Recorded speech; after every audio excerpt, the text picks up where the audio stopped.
그 어려움들 우리 집사님 기도하셨잖아요. 그 기도 가운데 그렇게 말씀하셨잖아요. 태풍이 오고 폭풍이 와도 여러분 그거 우리에게 오지 말게 해달라고 기도하는 게 아니라 그런 거 와도 우리는 믿음으로 다 이겨낼 수 있습니다. 하나님이 우리와 함께 하심을 믿고 날마다 승리하는 우리 성도님들이 다 되기를 바랍니다.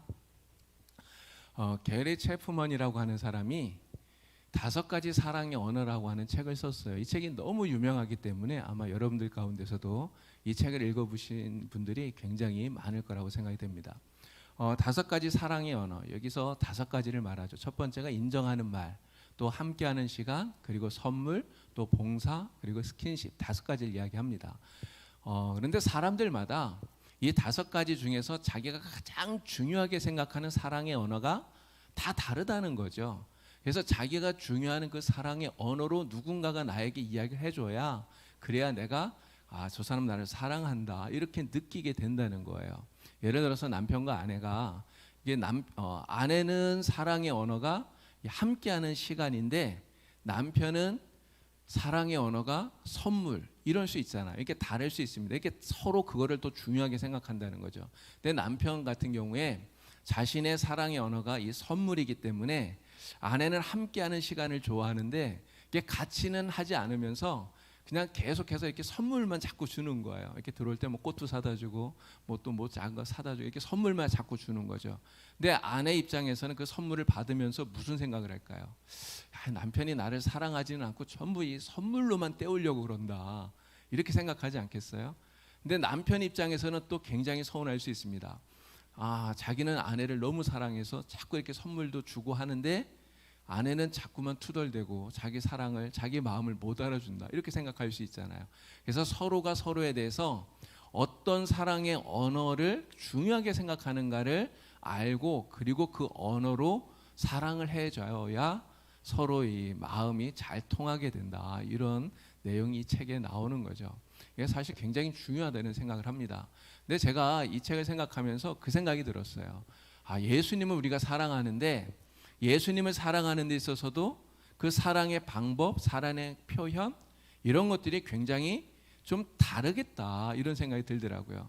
우리가 예수님을 다 사랑하잖아요. 근데 사랑하는데 예수님을 사랑하는 그 사랑의 표현이 어떤 사람은 열심히 기도하는 거로 이렇게 나타날 수도 있고요. 또 어떤 사람은 열심히 전도하는 거로, 또 어떤 사람은 열심히 말씀을 읽는 걸로, 이게 사람마다 이렇게 조금씩 다르게 나타나고 표현되어질 수 있겠다라고 하는 거죠. 근데 정말 중요한 것은 지금 예수님이 나에게 어떤 것을 원하고 계신가 하는 것을 우리 예수님 마음을 잘 알아서 주님이 원하시는 것을 그때 주님께 드릴 수 있는 사람이 진짜 예수님의 마음을 기쁘게 드리는 사람이 아닐까 이런 생각이 들었어요.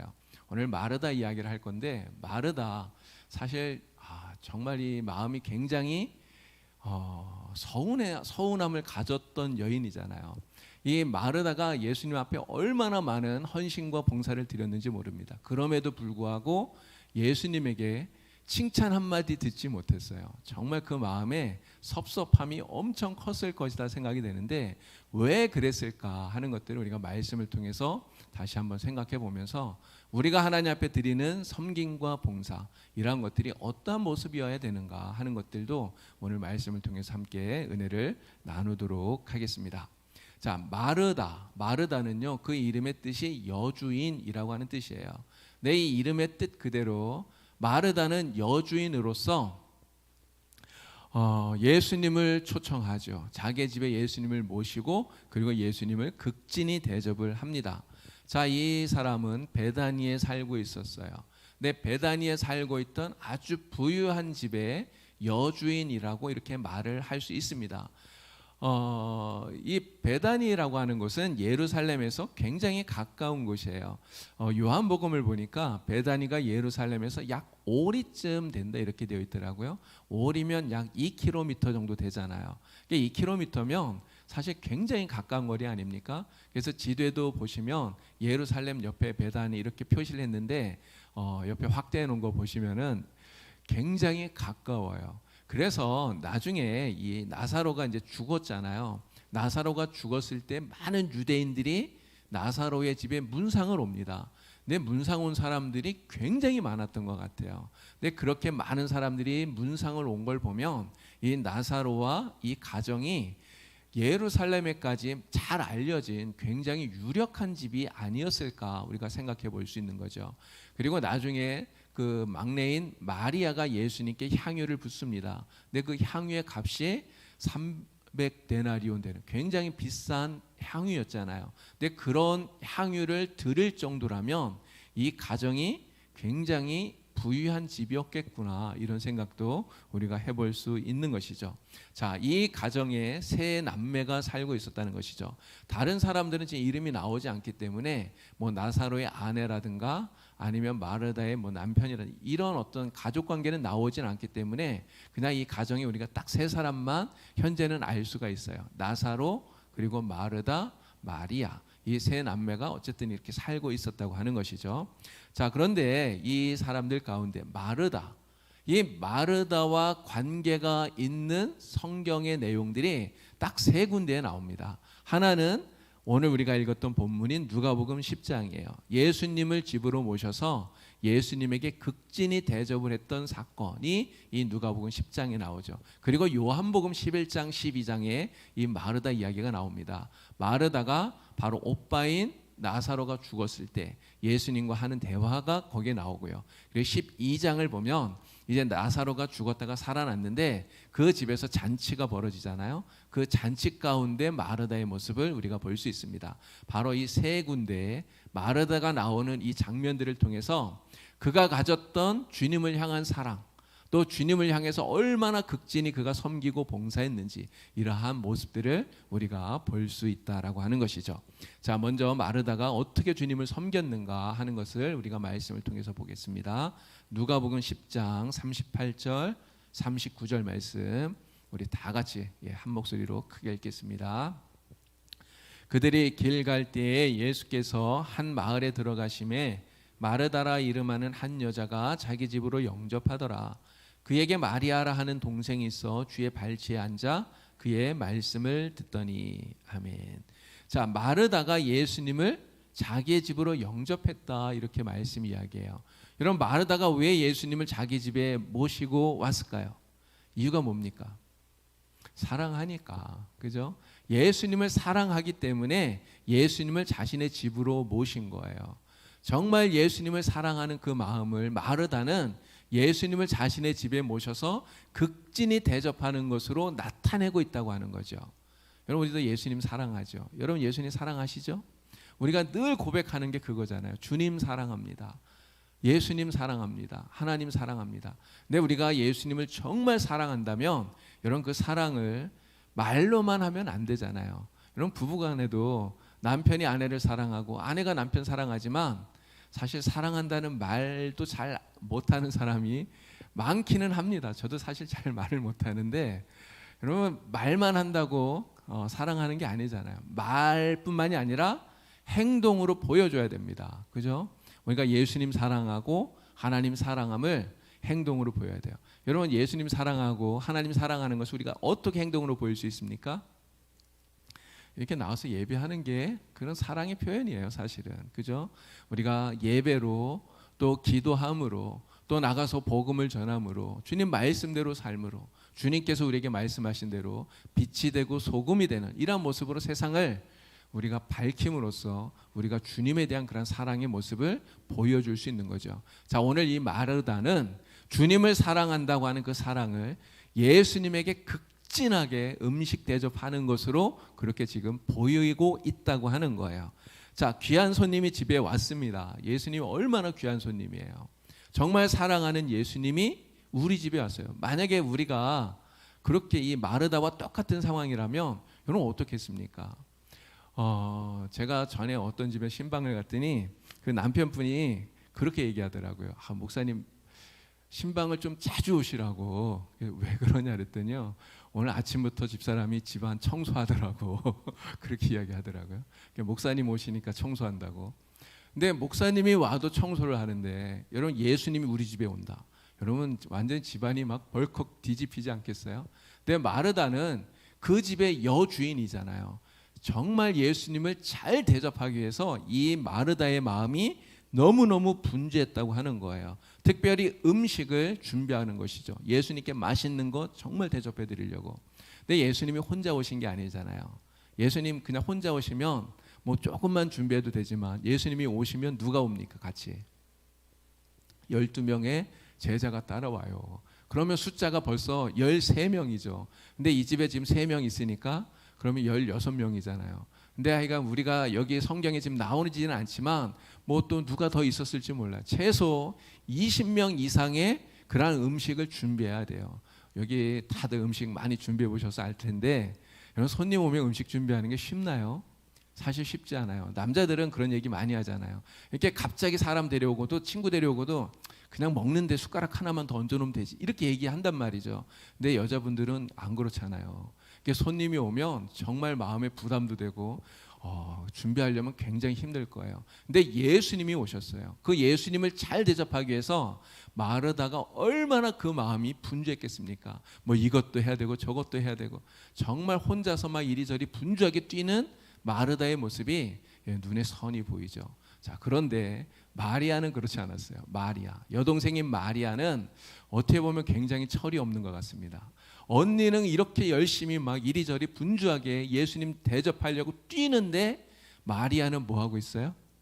예수님 발치에 앉아서 예수님이 하시는 말씀만 듣고 있는 거예요.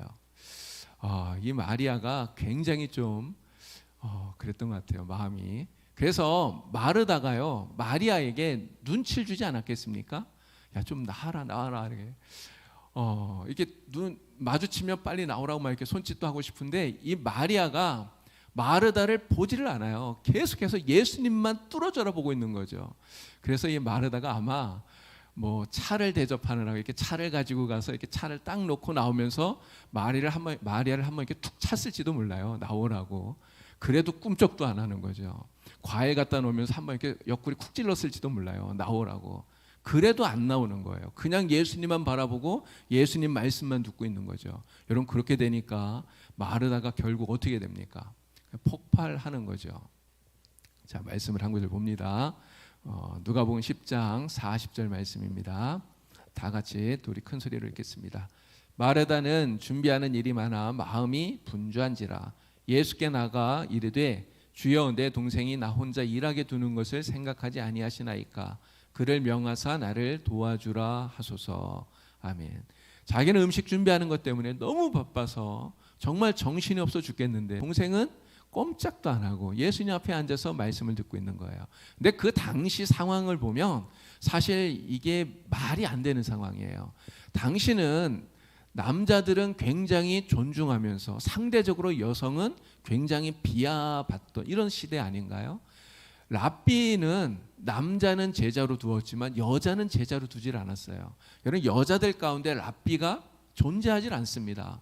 없어요. 남자 앞에서 여자가 이렇게 앉아서 말씀을 듣는다? 그 당시에 사실은 생각하기 쉽지 않은 이런 상황이라는 거죠. 그런데 마리아가 지금 그렇게 하고 있어요.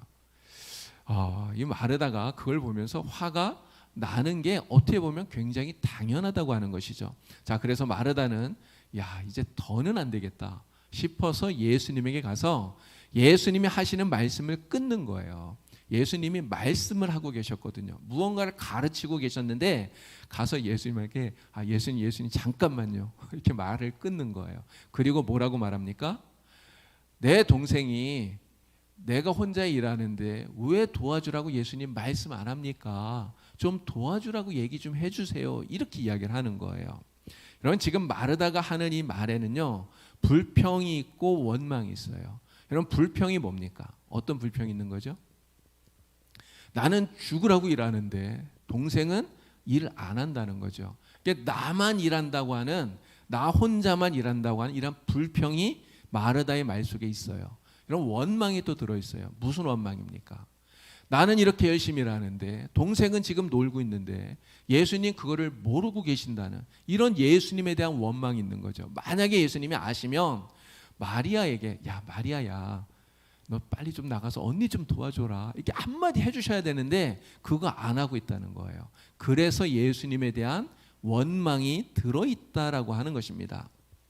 여러분, 근데 이런 생각이 들어요. 우리가 교회 일을 하는데 교회 일을 하면서도 우리에게 이러한 불평과 원망이 있지는 않을까. 내가 열심히 하나님의 일을 하는데 정말 죽으라고 열심히 일을 하면서도 하나님의 일을 하면서도 이러한 불평과 원망이 혹시 내 안에는 있는 게 아닐까. 여러분 그럴 수 있지 않습니까? 우리가 열심히 일하는데 뭐 부서에서 이런저런 열심히 일을 하는데 누군가가 일을 안 하고 놀고 있어요. 그러면 그 사람 보면서 조금 이런 마음이 들 수도 있잖아요. 자, 우리 교회에서는 토요일마다 우리 교구에서 나와서 청소하잖아요. 우리 교구의 식구들이 이렇게 매주 나와서 토요일마다 열심히 청소합니다. 제가 그거 보면서 그런 생각이 솔직히 조금 들었어요.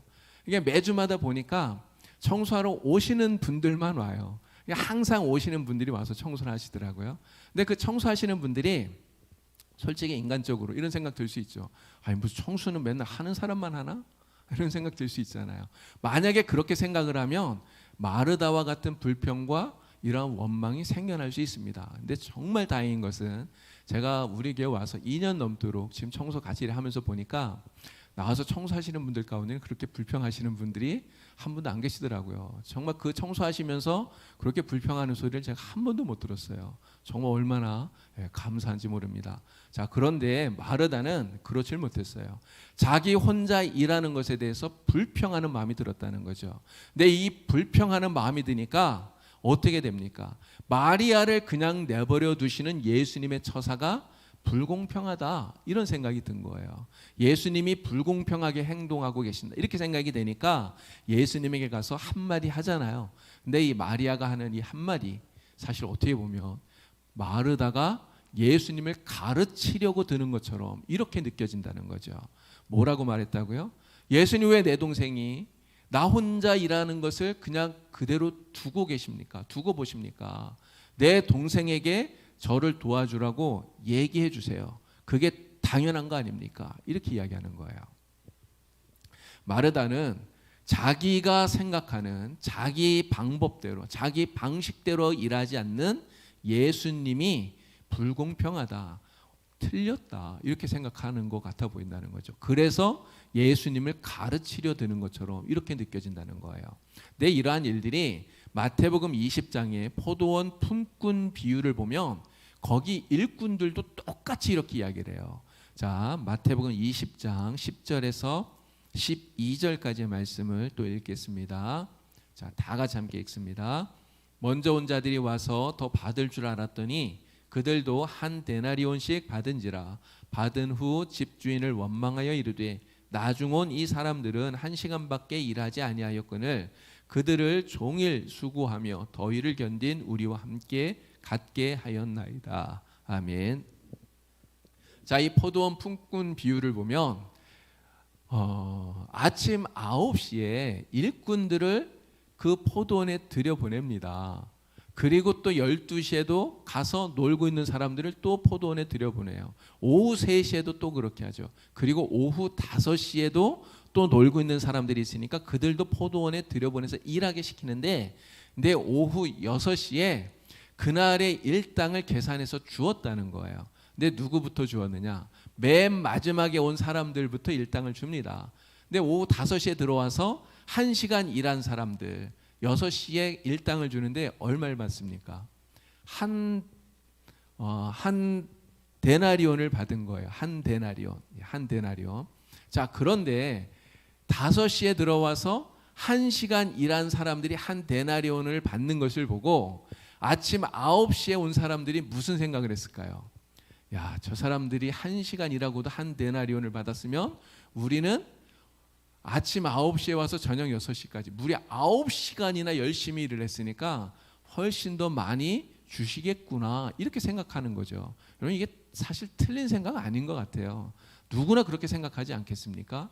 그런데 아침 9시에 온 사람들이 얼마를 받았어요? 말씀을 보니까 똑같이 한 데나리온을 받았다는 거예요. 그러니까 한 데나리온을 딱 받고 보니까 이게 화가 확 나는 거죠. 아예 사람들 하는 말로 그냥 뚜껑이 확 열린 거예요. 그래서 주인에게 이 사람들이 불공평하다, 이렇게 따지는 겁니다. 아니, 어떻게 1시간 일한 사람과 9시간을 일한 사람을 어떻게 똑같이 대우합니까? 저 사람들에게 한 데나리온을 주었으면 우리에게는 훨씬 더 많이 주는 것이 이게 공평한 거 아닙니까? 왜 불공평하게 합니까? 이렇게 이야기를 한다는 거예요. 이 사람들은 마르다랑 똑같은 거 아닙니까? 열심히 일했잖아요. 그럼 아침 9시에 와서 저녁 5시까지 일했다니까요. 9시간을 정말 열심히 일을 했어요.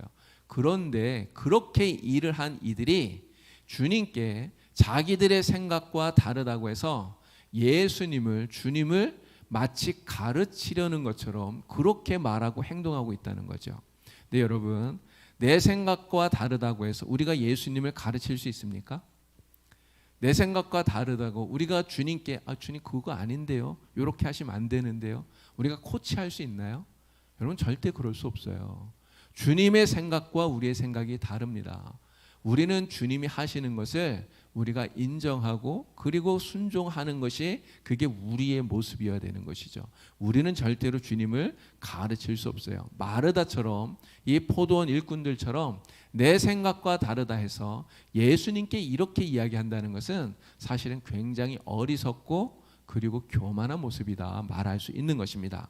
자, 그런데 예수님께서는 이렇게 불평하는 마르다, 이 마르다를 보시고 뭐라고 말합니까? 사실 굉장히 부드러운 목소리로 예수님이 타이르고 계시다는 거예요. 자, 말씀을 또 읽습니다. 누가복음 10장 41절 42절 말씀입니다. 우리 큰 소리로 함께 읽겠습니다. 주께서 대답하여 이르시되 마르다야 마르다야, 내가 많은 일로 염려하고 근심하나 몇 가지만 하든지 혹은 한 가지만이라도 족하니라. 마리아는 이 좋은 편을 택하였으니 빼앗기지 아니하리라 하시니라. 아멘. 여러분, 지금 예수님이 하신 이 말씀이 책망일까요? 아니면 꾸중일까요? 제가 이렇게 주석도 보고 이렇게 많이 찾아보는데 거의 대부분 이렇게 책망 받았다 이렇게 얘기를 해요. 책망이라고, 책망. 근데 제가 이 말씀 준비하면서 다시 이렇게 쭉 읽어봤는데요. 근데 예수님이 진짜 책망으로, 꾸중으로 마르다에게 이 말씀을 하시는 게 아닌 것 같아요. 꾸중처럼 들리는 게 아니라 예수님은 이 마르다를 정말 너무너무 부드러운 목소리로 타이르시듯이 깨닫게 하시려고 이 말씀을 하신다는 거죠. 여러분, 이 말씀 속에 예수님께서 마르다의 이름을 2번 연속해서 불러요. 마르다야 마르다야 이렇게 불러요. 여러분, 예수님이 만약에 이 마르다를 책망, 야, 너 잘못했어, 너 틀렸어, 이렇게 말씀하시려면 이렇게 2번씩 이름을 부르지 않았을 것 같아요. 2번 연속해서 불렀다는 것은 예수님이 이 마르다를 얼마나 사랑하고 있는지, 이 마르다를 얼마나 친근하게 대하고 계시는지를 우리가 알 수 있다고 하는 것이죠. 예수님은 사실 이 마르다가 예수님을 얼마나 사랑하는지 그 마르다의 마음을 다 알고 계셔요. 여러분, 그렇지 않겠습니까? 마르다가 얼마나 예수님을 사랑하는지, 그래서 얼마나 극진하게 정성껏 음식을 준비해서 예수님을 대접하고 싶어 하는지 그 마음을 예수님은 다 알고 계신다는 거죠. 그런데 문제는 진짜 지금 주님이 원하시는 게 무엇인지를 캐치하지 못한, 알지 못하는, 그래서 그냥 자기 생각대로 열심히 음식 준비하느라고 거기에 온통 정신이 빠져 있는 그 마르다가 너무 측은하게 여겨지셨다는 거예요. 그래서 무엇이 더 중요한가 하는 것을, 어떻게 섬기는 것이 정말 주님께 기쁨이 되는가 하는 것을 예수님이 마르다에게 부드러운 말로 깨닫게 타이르고 계시다라고 하는 것이죠. 여러분, 마르다가 했던 이 헌신을 우리는 우습게 생각하면 안 돼요. 여러분, 이것을 우리는 욕할 수 없습니다. 여러분, 마르다가 예수님을 섬긴 이 섬김은 정말 귀한 거예요. 얼마나 아름다운 것입니까? 얼마나 귀하고 아름다운 섬김이에요. 그런데 문제는 이렇게 귀한 헌신을 하면서도 예수님을 기쁘게 하지 못하고 있다는 데 문제가 있다는 거죠. 예수님께서 그 헌신을 받으시면서 야, 수고했다, 너 정말 고생했다, 예수님께 칭찬해 주시면 좋은데 그런 칭찬을 예수님께 듣지 못하고 예수님께 이렇게 안타까운 마음을 갖게 만들었다는데 이 마르다의 문제가 있다라고 하는 거예요. 여러분, 마르다의 헌신이 왜 예수님을 지금 기쁘게 못하고 있습니까? 예수님을 기쁘게 하지 못하는 이유가 무엇일까요? 가장 큰 이유는 이 헌신이 예수님 중심이 아니라 자기 중심이기 때문에 그렇다는 거예요. 마르다는 지금 무슨 생각하는 거죠? 예수님이 집에 오니까 맛있는 음식 해드려야지 이렇게 생각하는 거죠. 예수님께 맛있는 음식을 해드려서 예수님 배부르게 드시고 정말 기쁘게 해드려야지. 근데 이건 누구 생각입니까? 마르다 생각이에요. 예수님께서 마르다에게 야 내가 집에 왔으니까 너 맛있는 음식 해서 나에게 다오. 예수님 이렇게 말씀하셨나요? 예수님 그런 거 아니에요. 물론 예수님이 음식을 드셔야 됩니다. 배가 고프시면 예수님도 음식도 드셔야 되고 필요한 것들을 예수님께 드려야죠. 그러나 지금 예수님께서 이 집에 오셔서 그들에게 가장 원하시는 것이 무엇이었을까요? 예수님이 맛있는 음식을 드시기 위해서 여기 오셨을까요? 사실은 그렇지 않다는 거예요. 예수님께서 이 세상에 오신 이유가 무엇입니까? 예수님 세상에 오신 이유는 우리에게 하나님을 알려주고 하나님의 나라를 전하고 우리에게 복음을 전하기 위해서 예수님 세상에 오신 거예요. 복음의 말씀을 주시기 위해서 세상에 오셨다는 거죠. 그래서 예수님은 이 나사로의 집에 마르다의 집에 들어가셔서도 계속해서 사람들과 이야기하고 그러니까 말씀하시는 거죠. 근데 무슨 말씀하셨겠습니까? 그냥 뭐 지나가는 얘기 이런 얘기 아닐 거 아니에요. 예수님이 하시는 말씀은 다 하나님의 나라와 관련된 가르치는 이런 복음의 메시지를 전하지 않았겠어요? 예수님이 가장 원하시는 것은 그 말씀을 우선은 듣기를 주님은 원하셨을 거예요. 그래서 마리아에게 뭐라고 말합니까? 예수님 발치에 앉아서 아무 일도 하지 않으면서도 예수님 말씀만 정말 집중해서 듣고 있는 마리아에게 내가 좋은 것을 선택했다. 내가 선택한 것이 좋은 것이다. 절대로 빼앗기지 않을 것이다. 예수님이 이렇게 말씀하고 계시다고 하는 거예요. 여러분 우리가 예수님을 섬기는 거, 이렇게 봉사하고 헌신하는 거 정말 중요해요. 그런데 정말 주님이 지금 무엇을 원하시나 우린 그것을 먼저 생각해야 된다는 거죠. 주님께서 말씀 듣기를 원하실 때는 여러분 말씀 듣는 것이 제일 잘하는 거예요.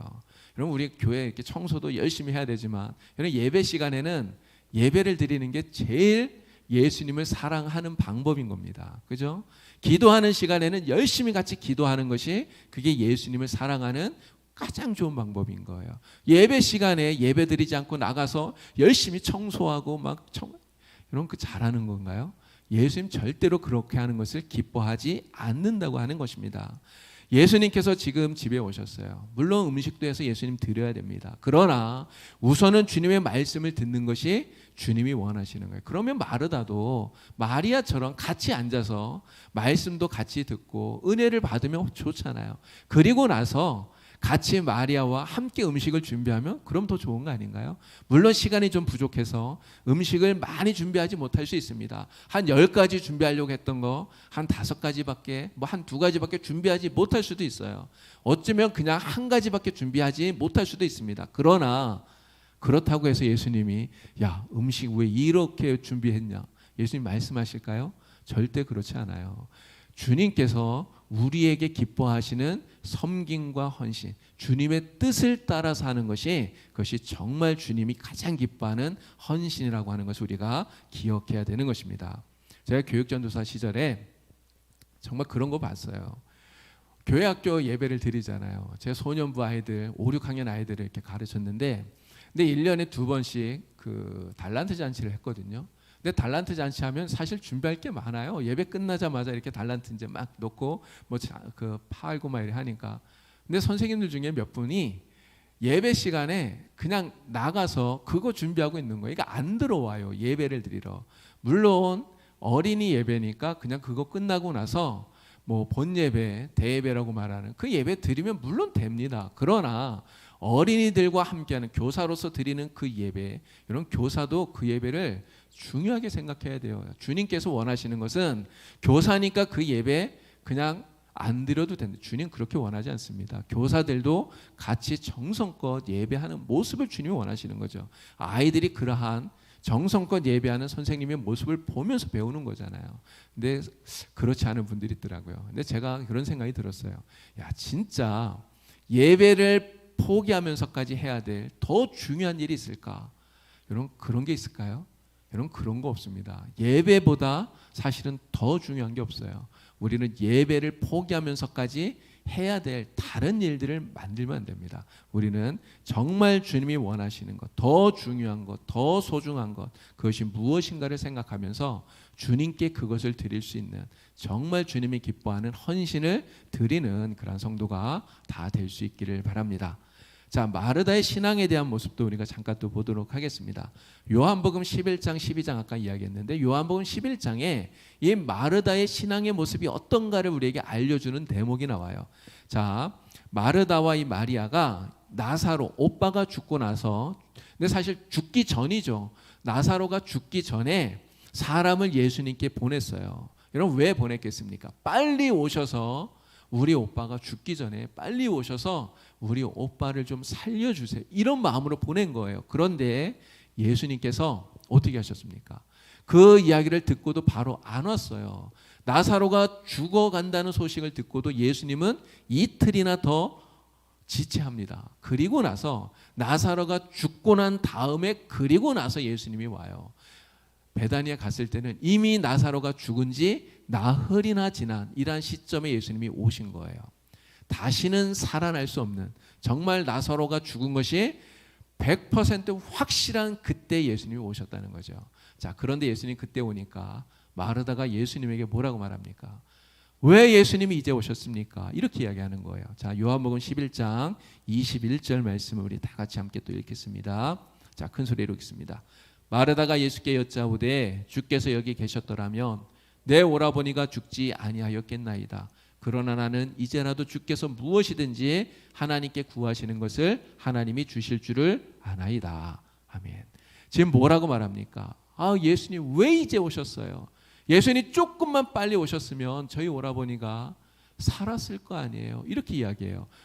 예수님 앞에 말하는 이 속에 원망이 들어있잖아요. 그죠? 자, 그런데 그렇게 말하고 나서 바로 하는 이야기를 들어보면, 야, 진짜 큰 믿음이 있나? 이런 생각이 들어요. 뭐라고 말했냐면, 이제라도 주께서 무엇이든지 하나님께 구하시는 것을 하나님이 주실 줄 믿나이다, 이렇게 얘기해요. 마르다가 이게 진짜 이 사람 대단한 믿음이다, 이런 생각이 우리에게 들게 만들잖아요. 예수님이 지금이라도 당장 나사로를 살릴 수 있는 것처럼, 그렇게 믿는 것처럼 보여지는데, 자, 그런데 예수님께서 이렇게 얘기해요. 내 오라비가 다시 살아나리라, 이렇게 말씀했더니 마르다가 뭐라고 대답하냐면, 자, 11장 24절 말씀입니다. 다 같이 읽습니다. 마르다가 이르되 마지막 날 부활 때에는 다시 살아날 줄을 내가 아나이다. 아멘. 마르다가요, 예수님께서 내 오라비가 다시 살아나리라 이렇게 얘기했더니 마지막 날 부활 때에 그때 살아날 줄 내가 아나이다, 이렇게 얘기해요.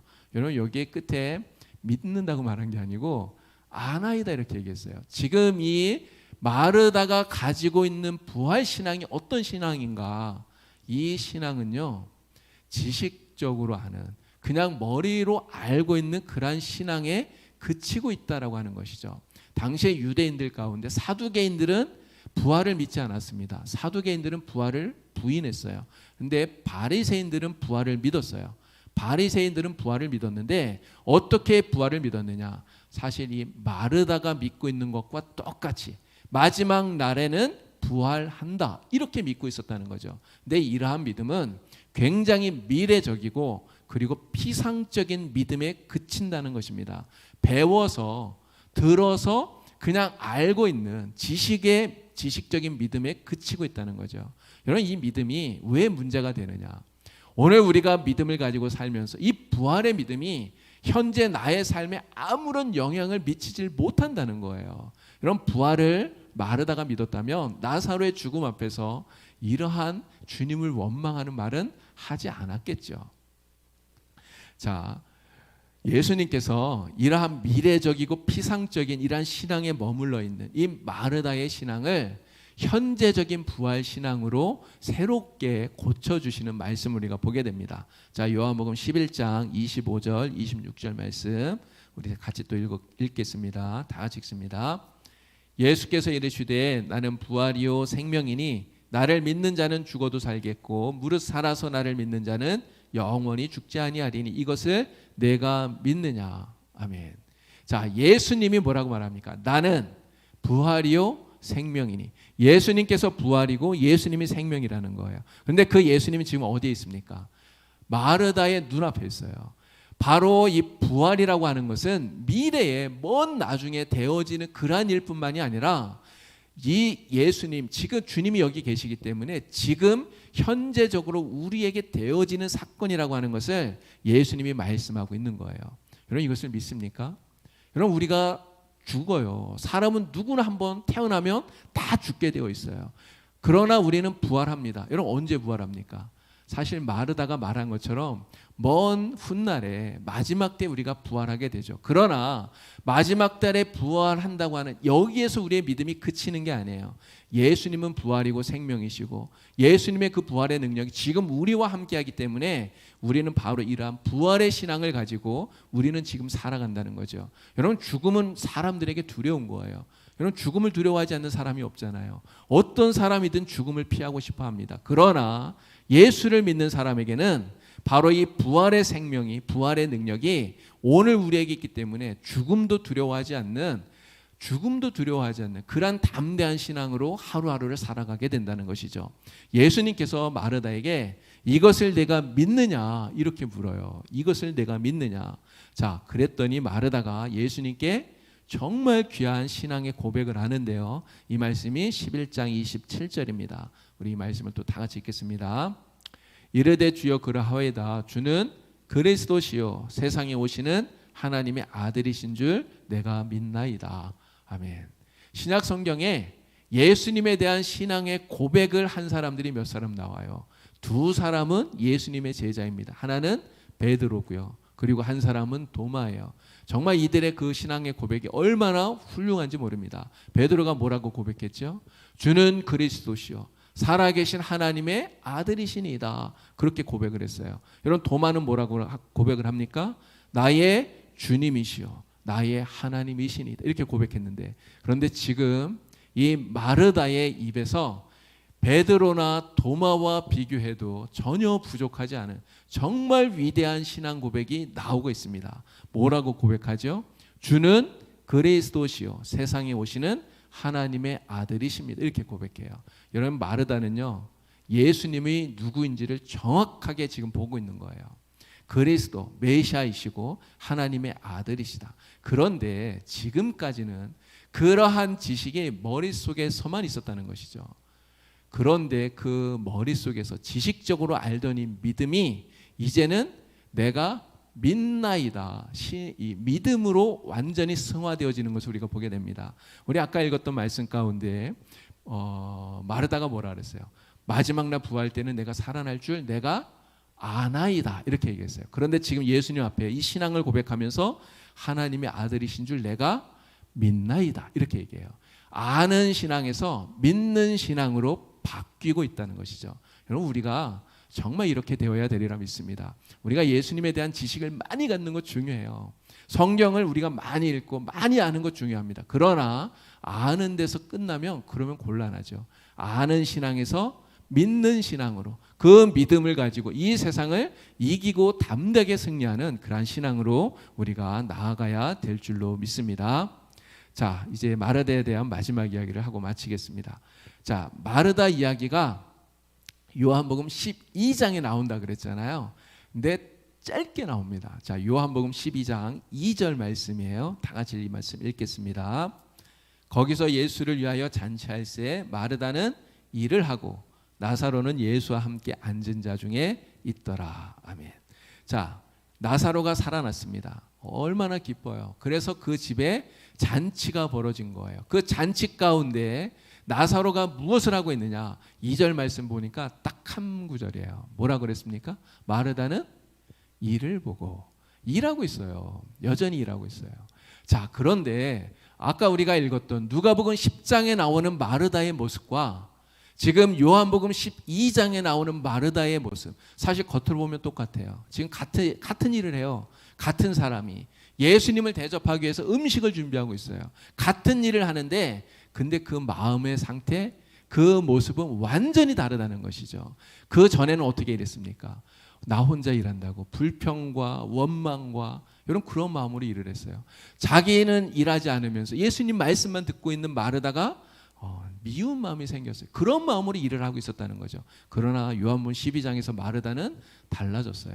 그런 마음으로 일하는 것이 아니라 정말 기쁜 마음으로, 진짜 즐거운 마음으로 주님을 위해서 헌신하는 섬김, 아름다운 섬김을 마르다가 드리고 있다는 거죠. 여러분, 그렇게 일하는 마르다. 물론 이 12장을 보면 마리아는요, 이때도 일 안 해요. 마리아는 12장에도 일 안 하고 뭐 합니까? 예수님께 향유 갖고 나와서 예수님께 향유를 드리잖아요. 물론 12장에 그 아름다운 마리아의 모습이 나오지만, 마르다 정말 곧 짧게 나오지만 그 말씀 속에서 그 마음속에 정말 기쁨으로 주님을 위해서 섬기는 마르다의 모습을 우리가 볼 수 있다는 거죠. 여러분, 우리가 섬김, 주님을 어떻게 섬겨야 될 것인가? 아까도 말씀드렸지만 주님이 원하시는 대로 정말 주님이 기뻐하시는 섬김을 우리는 드릴 수 있어야 됩니다. 오늘 이 마르다의 모습을 통해서 우리가 교회를 섬기고 이웃을 섬길 때 정말 주님이 기뻐하시는 아름다운 섬김, 아름다운 봉사, 우리가 주님 앞에 드릴 수 있어야죠. 우리 성도님들이 정말 교회를 열심히 섬기시는데 그러한 섬김이 진짜 주님 기쁘시게 하는 그런 아름다운 섬김이 되어야 됩니다. 그렇게 섬길 때 섬기는 우리의 마음속에 기쁨이 생겨요. 우리가 그러한 섬김이 아니라면 열심히 일하면서도 짜증이 나는 것이죠. 여러분, 교회 일 하는데 짜증난다, 이거는 굉장히 잘못된 거예요. 우린 그렇게 되면 절대로 안 되잖아요. 우리 성도님들은 진짜 주님이 기뻐하시는 아름다운 섬김, 아름다운 봉사를 하면서 주님이 주시는 충만한 기쁨을 누릴 수 있는 우리 성도님들이 다 될 수 있기를 우리 주님의 이름으로 간절히 축원을 드립니다. 기도하겠습니다. 하나님 아버지, 오늘 우리가 주님을 사랑합니다. 예수님 사랑합니다. 하나님 사랑합니다. 주님 사랑하는 마음을 우리가 여러 가지 섬김과 봉사를 통하여 또 나타냅니다. 우리가 주님을 섬길 때 정말 주님 사랑하는 마음으로 잘 섬길 수 있게 하여 주시고, 또 주님이 원하시는 것을 주님께 드리게 하여 주셔서 하나님을 기쁘시게 하고 또 예수님을 기쁘시게 하고 또 그렇게 섬기는 우리들의 마음에도 큰 기쁨이 넘쳐날 수 있도록 주님 도와주시옵소서. 또한 주님을 믿는 그러한 믿음, 우리가 주님을 아는 그러한 지식이 머릿속에만 머무르는 것이 아니라 정말 아는 믿음에서 믿는 믿음으로, 믿는 지식으로 이렇게 성장할 수 있도록 또 옮겨갈 수 있도록 하나님 도와주셔서 우리의 이 믿음을 통해 하나님을 기쁘시게 하는 우리 성도들이 되게 하여 주시옵소서. 예수님의 이름으로 기도드리옵나이다. 아멘.